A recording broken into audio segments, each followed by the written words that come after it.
तकब्बुर इल्म को खा जाता है, तकब्बुर इबादत को खा जाता है, बेशक बेशक, तकब्बुर परहेजगारी को खा जाता है, बेशक तकब्बुर इंसान के तकवा को खा जाता है, बेशक, तकब्बुर इंसान के ओहदे को हड़प कर जाता है, तकब्बुर इंसान की जिंदगी के आमाल को खा जाता है। तकब्बुर ऐसी चीज है जो जन्नत से निकलवा देता है, जहन्नमी बनवा देता है। तकब्बुर वो चीज है जो इंसान को बर्बादी की तरफ ले जाता है।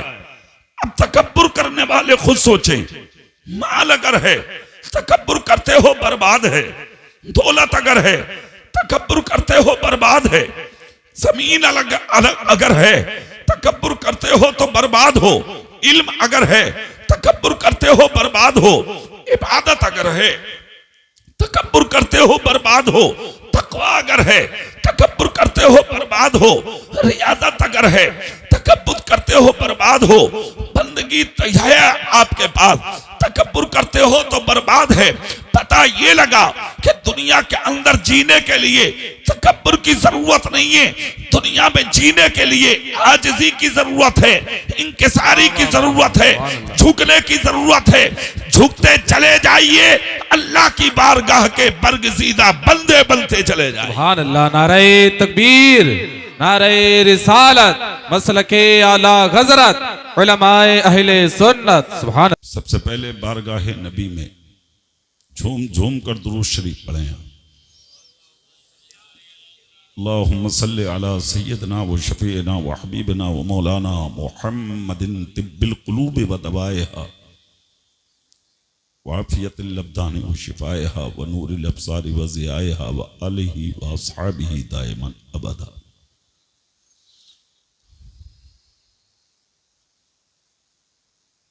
मेरे लिए आप नए नहीं हैं और मैं आपके लिए नया नहीं। कई मर्तबा इस बस्ती में मेरी तकरीर हो चुकी है। मैं आपके मिजाज को अच्छी तरह से पढ़ चुका हूं। मुझे क्या कहना है, क्या बोलना है, किस तरह से मुझे आपसे मुखातब होना है। सबसे पहली चीज ये है, इन जलसों में अदब की बेपनाह जरूरत है। अदब के बगैर जिंदगी अधूरी है। बाअदब बानसीब, बेअदब बेनसीब। बेशक बेशक। अदबदार बनोगे तो अल्लाह बड़ा कर देगा, ऊंचा कर देगा, इज्जतों में बरकत कर देगा। और अगर बेअदब बनोगे तो फिर समझ लीजिए जो तुम्हारे पास है अल्लाह उसे छीन कर तुम्हें जलील कर देगा। अल्लाह को आजिज़ी बहुत पसंद है, बेपनाह पसंद है अल्लाह को आजिज़ी, इंकिसारी, झुकना। झुकाव जिस चीज में होगा उस चीज की लोग इज्जत करेंगे। जैसे कि दरख्त सीधा होता है, कांटोदार है तो लोग हकारत से देखते हैं। वही दरख्त फल देता है, झुकता है, अल्लाह उसे पानी, अल्लाह रब्बुल इज्जत उस पर फल उतारता है तो लोग उस दरख्त की कदर करते हैं। बिल्कुल इसी तरह इंसान जब झुकता है, आजिज़ी, इंकिसारी पैदा करता है अपने अंदर, फिर अल्लाह उसे उतना ऊंचा कर देता है कि वो सोच भी नहीं सकता। कितना बड़ा मौलाना था इब्लीस, फरिश्तों का उस्ताद था इब्लीस, मुअल्लिमुल मलाकूत था इब्लीस, फरिश्तों को पढ़ाता था इब्लीस, फरिश्ते झूला झुलाते थे इब्लीस को। खता क्या थी? क्या थी खता? इतना बड़ा इबादत गुजार के जमीन पर सजदे रखें आप, पेशानी जहां झुकाई उसने, जमीन तंग पड़ेगी, उसके सजदों के निशान मुकम्मल नहीं हो। इतना बड़ा इबादत करने वाला सलील किया गया, रुस्वा किया गया, बर्बाद कर दिया गया, जन्नत से निकाल के बाहर कर दिया गया। खता क्या थी? अकड़, तकब्बुर, सिर्फ तकब्बुर। क्या कहा था अल्लाह ने? 60 हाथ का पुतला बनाया था हजरत आदम अलैहिस्सलाम का। हुक्म दिया था रब ने, वइज़ कुलना लिल मलाइकति इसजुदू लि आदम, झुको आदम के लिए, फसजदू, सब झुक गए, इल्ला इब्लीस अकेला खड़ा रहा। हुक्म हुआ तुम नहीं झुकोगे? नहीं, ये मिट्टी है आदम, मेरा मकाम अलग है, इनका अलग। इसने मिट्टी तो देख ली, यही नहीं देखा कि हुक्म किसका है।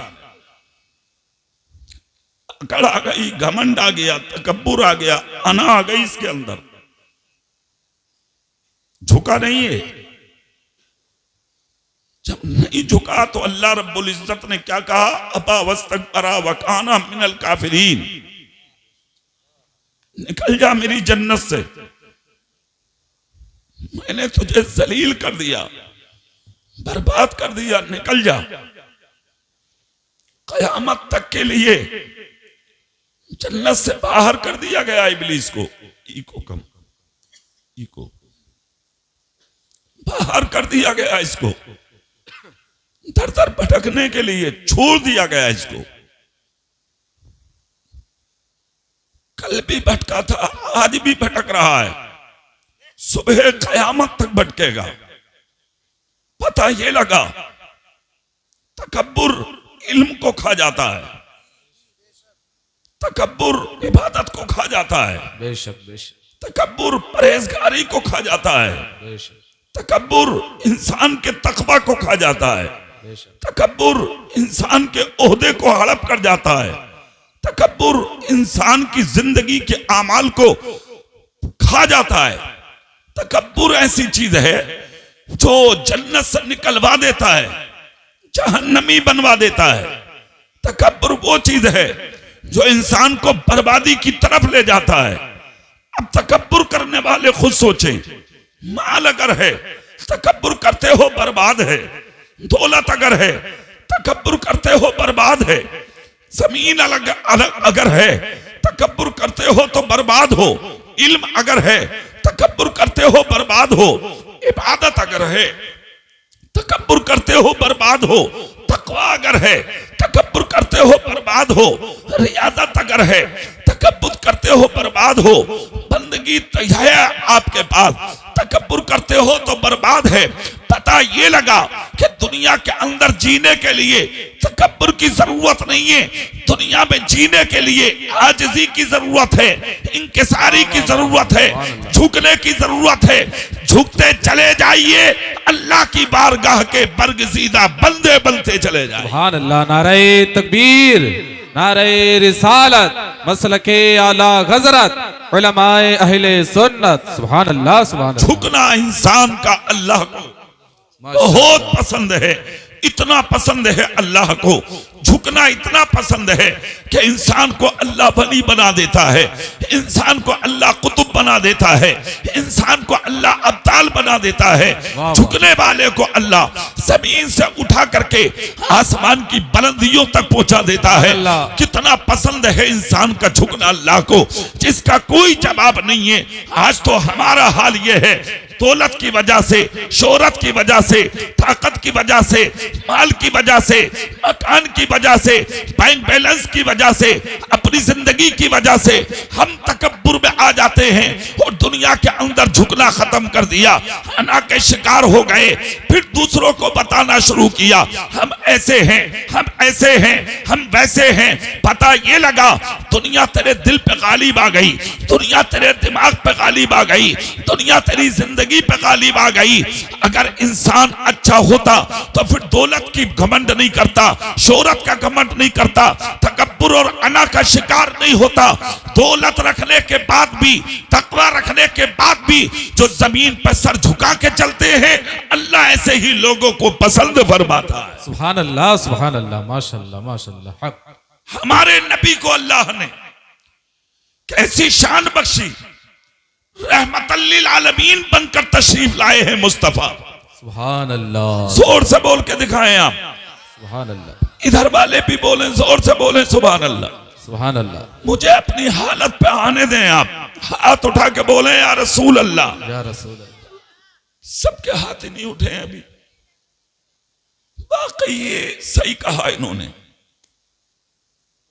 तुम ठंड के शिकार हो रहे हो, सर्दी के शिकार हो रहे हो। आप लोग ठंड लग रही है आपको।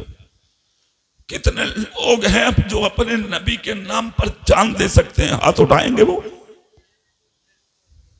सुभान अल्लाह बोलो, हाथ उठाए उठाए बोलो सुभान अल्लाह, पूरी ताकत से बोलो सुभान अल्लाह, है ना? तो थोड़ी देर सुने माहौल बना के। अच्छा, मेरी आदत यह है, मैं कभी कभी तकरीर करते करते सो जाता हूं। हाँ हाँ, होता है ऐसा। तुम बोलोगे तो इंशाअल्लाह मैं बेदार रहूंगा। सुभान अल्लाह बोले आप, तो मैं बात आगे बढ़ाऊं। अच्छा, तुमने बच्चे अपनी औलादे बैठा दिए आगे, चलो है तो अच्छा, क्योंकि ये तुमसे ज्यादा काम कर रहे हैं। तुम नहीं बोल रहे हो, ये बोल रहे हैं। तुम भी बोलो सुभान अल्लाह तो अच्छा लगेगा। दुनिया के बहुत बड़े इंसान हैं हमारे आका। कायनात में सबसे बड़ी शख्सियत का नाम है मोहम्मद इब्ने अब्दुल्ला सल्लल्लाहु अलैहि वसल्लम। जज़ाकल्लाह कारी साहब, बहुत बड़ी शख्सियत का नाम है।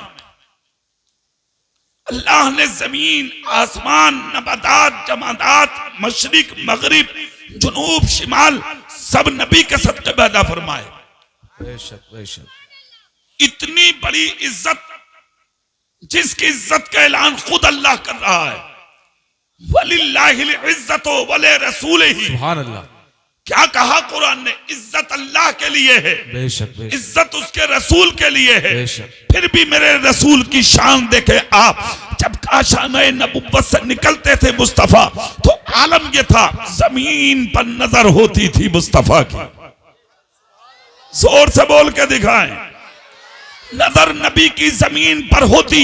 सामने अगर बच्चा भी आ जाता तो नबी सलाम कर लेते, गरीब आ जाता नबी सलाम कर लेते, फकीर आ जाता नबी सलाम कर लेते, हाकिम आ जाता नबी सलाम कर लेते, महकूम आ जाता नबी सलाम कर लेते, अदना आ जाता नबी सलाम कर लेते, देहाती आ जाता नबी सलाम कर लेते। कभी तुम्हारे मेरे नबी ने मुंह देखकर सलाम नहीं किया, मेरे और आपके नबी ने ईमान देखकर सलाम किया।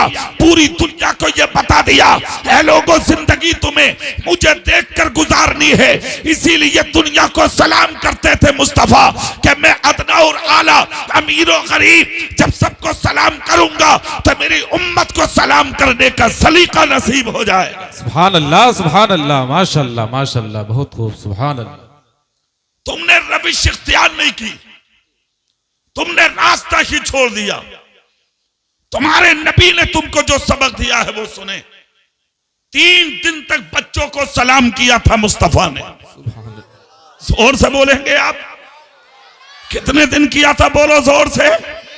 3 दिन बच्चों को सलाम किया था मुस्तफा ने, लगातार 3 दिन तक सलाम करते रहे मुस्तफा। जब 3 दिन हो गए, चौथी सुबह जब नमूदार हुई तो बच्चों ने मशवरा किया, आज हम अपने नबी को सलाम करेंगे। 3 दिन हो गए नबी को सलाम करते, आज हम नबी को करेंगे। एक बच्चा बोला, वो मौका ही कब देते हैं सलाम का? तुम तो आज मुंह तकते हो ना, आने वाला हमें सलाम करे, फला सलाम करे, फला सलाम करे, और अगर कोई सलाम ना करे तो तुम एतराज के पुल बांधते हो। इमामुल अंबिया, नबियों का इमाम है मुस्तफा, बच्चों ने मीटिंग की, आज हम सलाम करेंगे। बच्चा बोला वो मौका दे तब ना, पहले कर लेते हैं सलाम। एक बच्चा बोला हम एक काम करेंगे। क्या? बोले जब उनका दरवाजा खुलेगा हम नजर रखेंगे, जब वो निकल के आएंगे तो हम सब लोग छुप जाएंगे। जब वो यहां आएंगे जहां रोज हम मिलते थे, हम निकल के जल्दी से उन्हें सलाम कर लेंगे। कहा बिल ठीक है। वो वक्त आया, नबी का दरवाजा खुला। जैसे ही दरवाजा खुला, एक बच्चे ने उंगली उठा के कहा देखो नबी का दरवाजा खुल गया। मुस्तफा निकले, खरामा खरामा तशरीफ ला रहे हैं मुस्तफा। नजर झुकी है जमीन पर जहां रोज बच्चे मिलते थे। आज कोई भी बच्चा नहीं था रास्ते में, उसके बावजूद मुस्तफा ने कदम रोक लिया, निगाहे नबुव्वत जमीन पर डाली और नबी मुस्कुराने लगे। जब कोई था नहीं तो मुस्तफा रुके क्यों? निकल जाते। नबी का रुकना एक चीज का सबूत है। मुस्तफा जानते थे कि कोई छुपकर मेरा इंतजार कर रहा है। सुभान अल्लाह, सुभान अल्लाह। चारों तरफ से बच्चे निकले और निकलकर नबी को सलाम कर लिया। जैसा कि सलाम किया है तुम्हारे मेरे नबी को, नबी ने मुस्कुराकर जवाब दिया। एक बच्चा दामन पकड़ के बोला आका आज तो हमने पहले सलाम कर लिया। नबी बोले बेटा तुम खुश नसीब हो। दूसरा बच्चा बोला रोज तो आप सलाम करते थे, आज क्यों नहीं किया? नबी ने नजर उठा के बच्चे के सर पे हाथ रख के फरमाया ए बेटा क्या तुमने ये समझ लिया हमने तुमको जाना नहीं है, हमने तुमको समझा नहीं है, हमने तुमको पहचाना नहीं है? ए बेटा कान खोल कर सुनो, हमने 3 दिन तक तुम्हें सलाम किया था, आज तुमने मीटिंग की थी, हम नबी को सलाम करेंगे। अगर हम आज भी पहले सलाम कर लेते तुम्हारी काउंसिल बर्बाद हो जाती, तुम्हारी मीटिंग तबाह हो जाती। तुम बच्चे हो, तुम सबका दिल टूट जाता। इसलिए आज हमने तुम्हें सलाम करने का मौका दे दिया कि हम दुनिया के अंदर किसी का दिल तोड़ने नहीं आए, बल्कि टूटे दिलों को दुनिया में जोड़ने के लिए। नारे तकबीर, नारे तकबीर, नारे रिसालत, नारे रिसालत, उलमाए अहले सुन्नत, मसलके आला हजरत, ख्वाजा का हिंदुस्तान, मंसूरपुर का सुन्नी मुसलमान। इसलिए मुस्तफा ने फरमाया ऐ लोगों दिलों को जोड़ने के लिए सलाम करना भी जरूरी है, नफरतों को मिटाने के लिए सलाम करना भी जरूरी है, तकब्बुर को दिल से छांटने के लिए सलाम करना भी जरूरी है, दूसरों में अपनी इज्जत का चिराग जलाने के लिए सलाम करना भी जरूरी है, सीने से जंगे घमंडी हटाने के लिए सलाम करना भी जरूरी है। इसलिए नबी ने यह भी फरमाया दुनिया में सलाम को आम करो, इस मोहब्बतें बढ़ती हैं,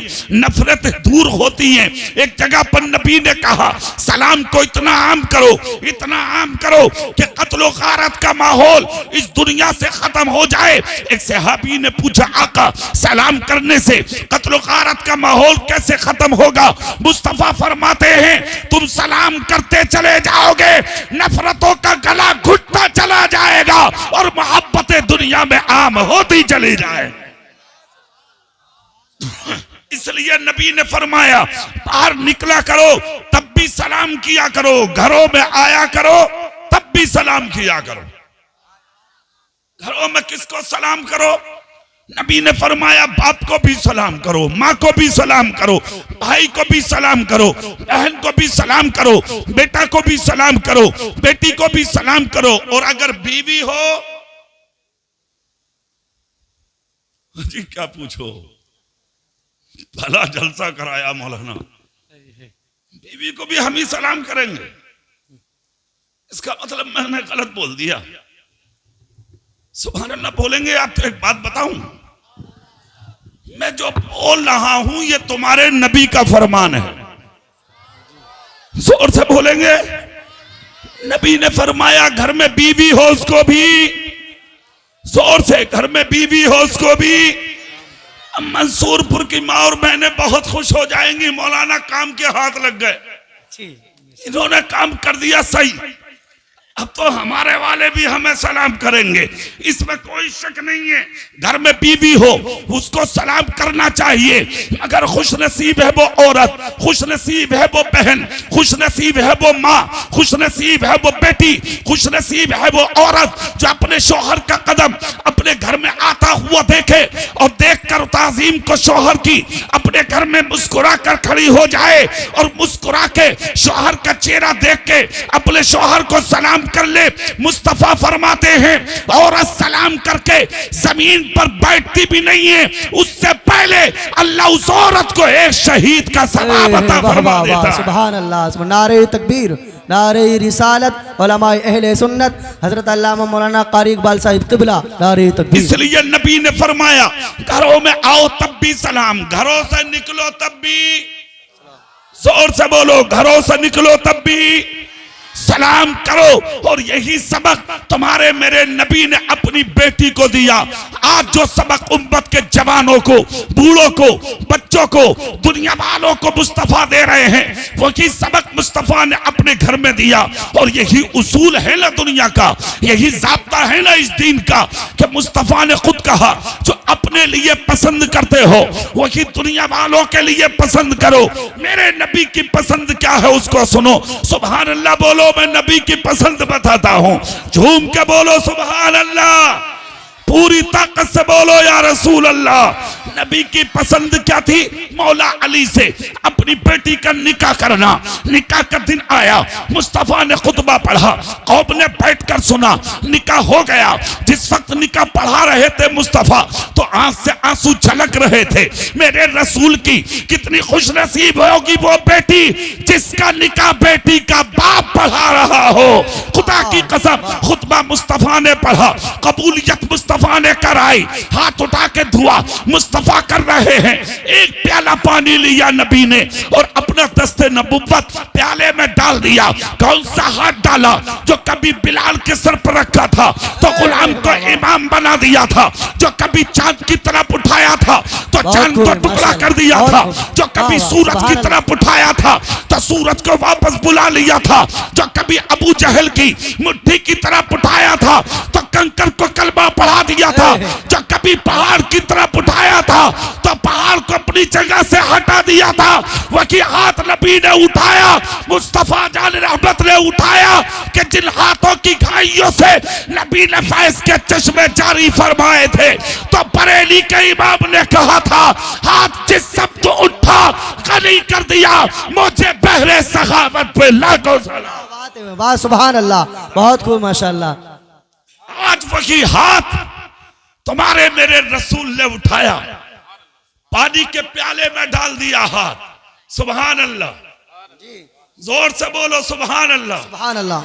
हाथ डाला है प्याले में, जैसे कि हाथ डाला मेरे सरकार ने प्याला हाथ में लिया, अली के चेहरे पे छींटा मार दिया, फातिमा के चेहरे पे छींटा मार दिया, छींटा मार के मुस्कुरा के बोले अली और फातिमा दोनों खुश हो जाओ, ये पानी का छींटा मार के मैंने कयामत तक के लिए तुम्हारी नस्लों को शैतानी शरारतों से पाक कर दिया। हो गया निकाह। उसके बाद फातिमा ज़हरा के करीब पहुंचे मुस्तफा, सर पकड़ के चूम लिया नबी ने, जोर से, जोर से, इधर वाले भी दिल से बोलो, सर पकड़ के चूम लिया। खुश नसीब है वो बेटी जिसको बाप अपने हाथों से घर से विदा करता है। जी जी बेशक। खुश नसीब है वो बहन जिसको आज गोद में लेकर उसका भाई डोली में सवार करता है। वरना कितनी ऐसी हैं जिन्होंने आज अपने बाप और भाई और खानदान वालों से यह मौका छीन लिया, खानदानों की इज्जतें बर्बाद कर डाली, तबाह कर दिया खानदानों को, बस्तियों और इलाकों में बोलने का ना छोड़ा मां बापों को। सुनो, जुमले तकरीर के मेरे थोड़ी सी टाइट होते हैं मगर झेल लो, कोई बात ना।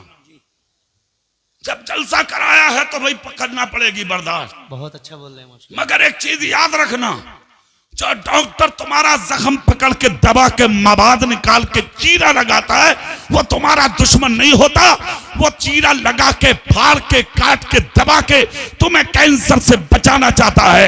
ये क्लिनिक में हॉस्पिटल में बैठा हुआ डॉक्टर तुम्हारे जिस्म का इलाज करता है, मगर तुम्हारे दीन का आलिम तुम्हारी रूह का इलाज करता है। जोर से बोल के दिखाओ। 1700 बेटियां गैरों के बिस्तरों पर हैं तुम्हारी। कितनी? डूब के मर जाओ, मर जाओ डूब के कहीं। मौलाना साहब, अच्छा आप भी जा रहे हो? अच्छा, एक के साथ एक फ्री।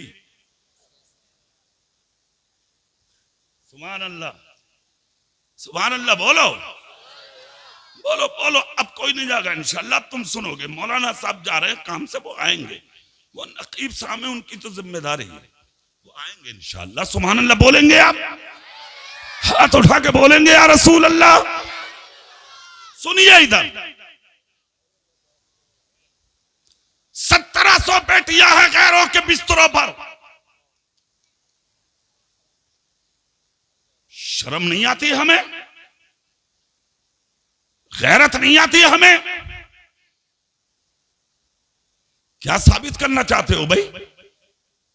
अच्छा एक बात मेरी समझ में नहीं आती, उसको गौर से सुनो।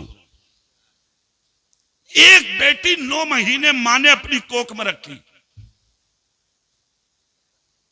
2 साल तक उस बच्ची को अपने जिगर का खून पिलाया,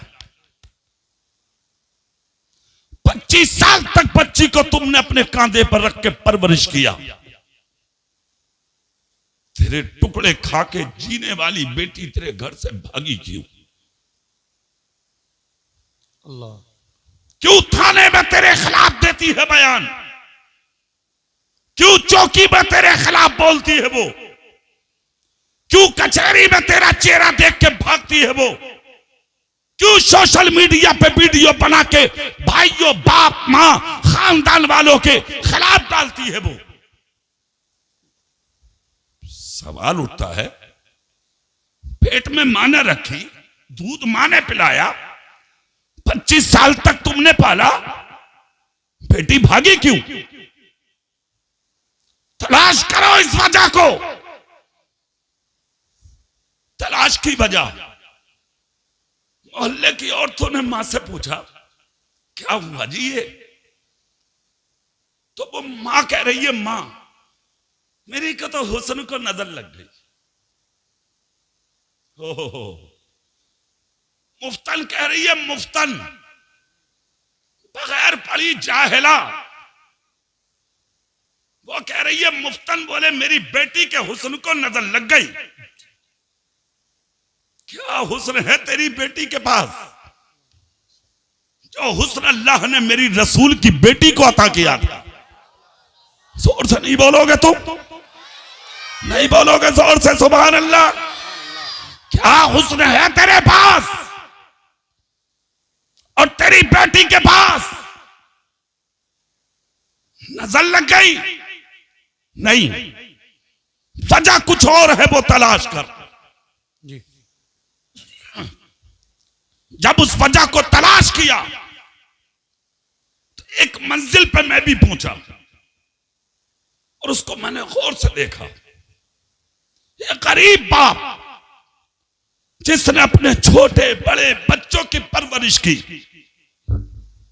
एक दिन ऐसा भी आया, मजदूर गरीब बाप बीमार होकर बिस्तर पर गिर गया, 3 बच्चे छोटे, बड़ी बेटी की उम्र तकरीबन 20 से 25 साल, जवान बच्ची है घर में। बाप बीमारी की वजह से अंधा हो गया, घर में 8 दिन का फाका हो गया। कमजोरी और नकाहत की वजह से बाप की कमर बिस्तर से लग गई, अल्लाह। उठा नहीं जाता था गरीब बाप से। एक दिन देखा, 2 दिन देखा, 8 दिन हो गए। जवान बेटी को देखते देखते बेटी बेटी होती है। उसने जब बाप को तड़पता देखा कि मेरा बाप दवाई की वजह से कहीं मर ना जाए, कि मेरे बाप को दवाई नहीं मिल पा रही, और मेरा छोटे छोटे बहन भाई भूख की वजह से तड़प तड़प के कहीं दम ना तोड़ दें, तो 25 साल जवान बच्ची ने देखा बाप तो अंधा है, मुझे देख नहीं रहा, मगर बाप मर जाएगा, मेरा कोई भाई बहन मर जाएगा, भूख की वजह से करूं तो क्या करूं। 25 साल जवान बच्ची अपने घर से बाप की इजाजत के बगैर निकल गई, और निकलने के बाद शहर की उस मार्केट में पहुंची कि जिस मार्केट में औरतें अपना जिस्म बेचकर पैसा कमाती थी, जिस्म फरोशी करके अपने घर चलाती थी, ये गरीब बाप की बच्ची भी जाकर उसी लाइन में बाजार की लग गई, जिसके हुस्न का ठिकाना नहीं था। सुबह से दोपहर हो गई, कोई खरीदार न आया, शाम आ गई, कोई खरीदार न आया, दिन मुकम्मल हो गया, मगर इस हुस्न की मलका के पास कोई खरीदार न आया। इससे कम हुस्न वाली आई, उन्हें लोग ले लेकर चले गए, मगर इसके पास सौदा करने कोई जवान शहर का न लौटा। शाम को ऐलान कर दिया बाजार वालों ने, आज की मार्केट मुकम्मल है, कल फिर से मार्केट लगेगी, जो औरतें बाकी हैं उनका सौदा कल किया जाएगा। सारी औरतें जो रह गई थी उनमें से करीब बाप की बेटी भी चली। जैसे कि घर के दरवाजे में कदम रखा, बाप महसूस किया मेरी बेटी आ गई है। 81 बाप समझ गया बेटी बाहर थी, आ गई। अंधे बाप ने कहा बेटी, बुलंद आवाज करके कहा जी अब्बू। कहा बैठना मत, पहले मेरे करीब आ, मेरी बात सुन, मैं तुझसे कुछ पूछना चाहता हूं।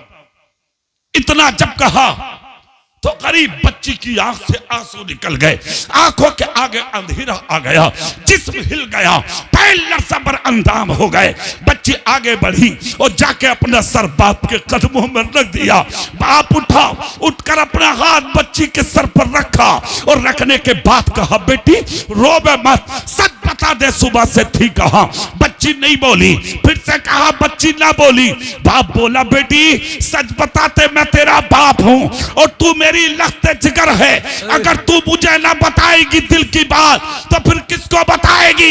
इतना जब कहा तो बच्ची बोली अब्बा जान आपने कमाया बहुत, खिलाया बहुत, जिंदगी की इस मंजिल पर ला के खड़ा किया, मगर ए बाप आज कमजोरी की वजह से और बीमारी गरीबी की वजह से आप अपनी आंखों से अंधे हो गए, जिस्म में उठने की ताकत ना रही, घर में 8 दिन का फाका है, मेरे भाई बहन भूख की वजह से मौत के दरवाजे पर दस्तक देने वाले थे, इधर आप बिस्तर से उठ नहीं रहे थे। मुझे खदशा हुआ मेरा बाप मेरे हाथों से निकल न जाए, मेरा कोई बहन या भाई मेरे हाथों से निकल न जाए। ए अब्बा जान मुझसे रुका ना गया। कहा तुमने क्या किया?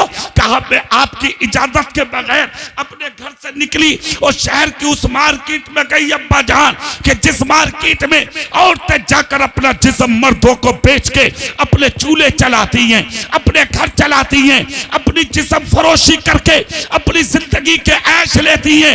ए अब्बा जान आज मैं भी उसी बाजार में गई थी ताकि जिस्म बेच के कुछ पैसा कमा लूं, और वो पैसा लेके मैं अपने बाप की दवाई दिला दूं, मैं अपने भाई को खाना खिला दूं, मैं अपनी छोटी बहन के दामन में टुकड़े डाल दूं।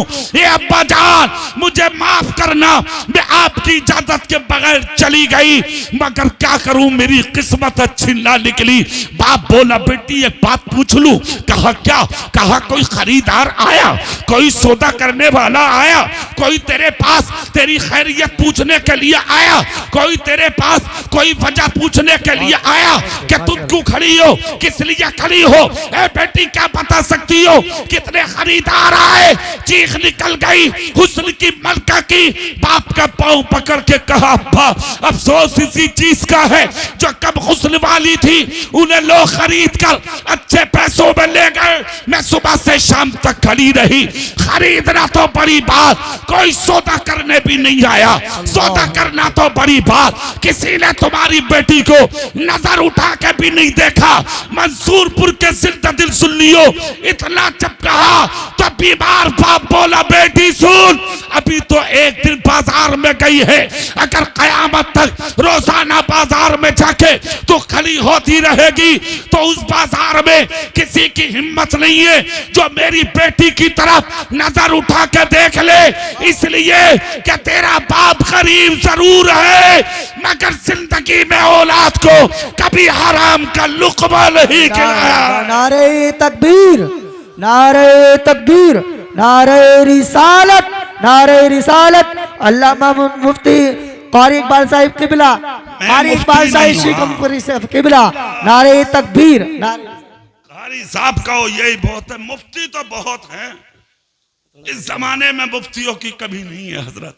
ये मोहब्बत में मुझे बोलना ही है, हमारे अपने हैं, खास है, उलमाए किराम मोहब्बत करते हैं। अल्लाह इन सब के इल्म में अमल में बेपनाह बरकत अता फरमा, मगर असल को छुपाना नहीं चाहिए जी। है कि नहीं बात भाई?